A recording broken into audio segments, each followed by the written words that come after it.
I've been trying to upload my video for 2020 and I've been having some editing issues.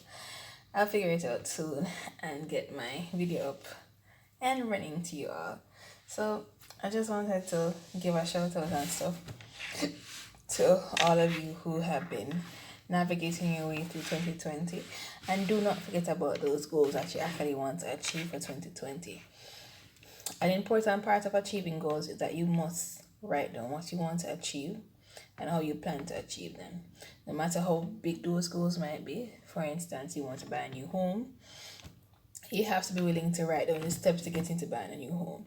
Whether you're going to use a loan, you're going to make small investments, or you're going to take some from your savings. And you have to be consistent and disciplined, and you have to be deliberate about your actual actions of getting that goal achieved. If you don't do that, you'll never achieve it. So let's say we want to buy a new home, right? So I'd advise you, I've not bought my new home yet because I've taken some different routes in life that will require me not being able to do something that I wish to do now. So I've been sacrificing to get the brighter scope of life eventually. But yeah, so my advice to you, whoever, for persons who intend on buying a new home at an early age, like 30 or 25, or even 35, 40, is that you sit down and look at the more realistic way of doing it. So you have a child and you probably have your partner. So it'd be a family of 3, a unit of 3. So I advise you then in that interim to say that you're going to probably add on another child to that. So for instance, if you've been saving money through NHT for the past couple of years, you can of course sit down with a loans officer and decide which plan will be best for you.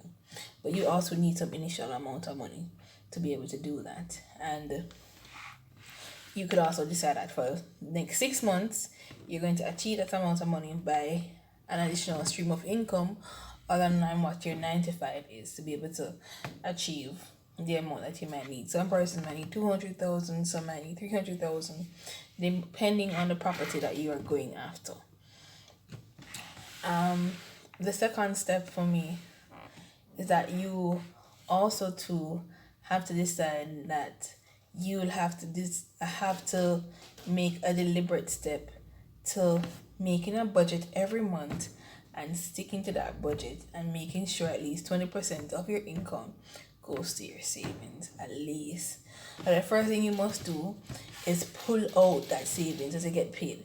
You have to. It's like paying yourself from your pay. Or for persons who are self-employed, similarly too, if you're making $100,000 per month in profits or $200,000, you take out that 20% and decide that it's going to go towards the saving of your home. Alright, so after you've done that too, you have to be very deliberate and consistent.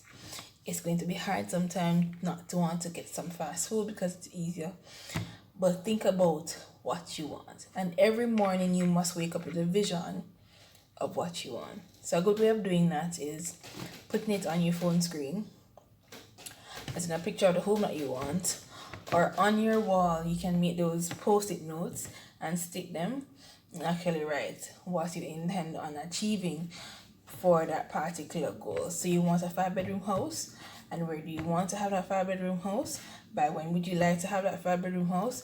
And what means are you going to use to get through that?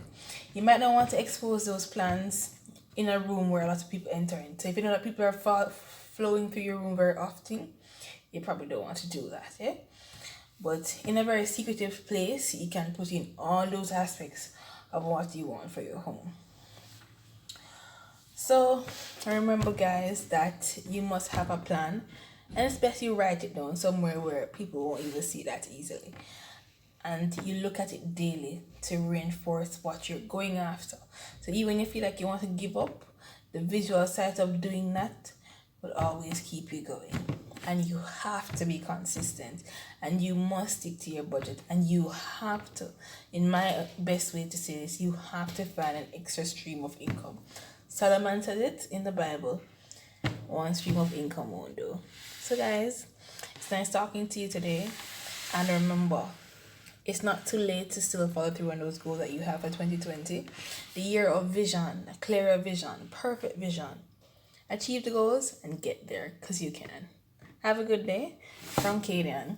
And be sure to like, share, subscribe, and be on the channel. Journey with me. Thank you guys. Later.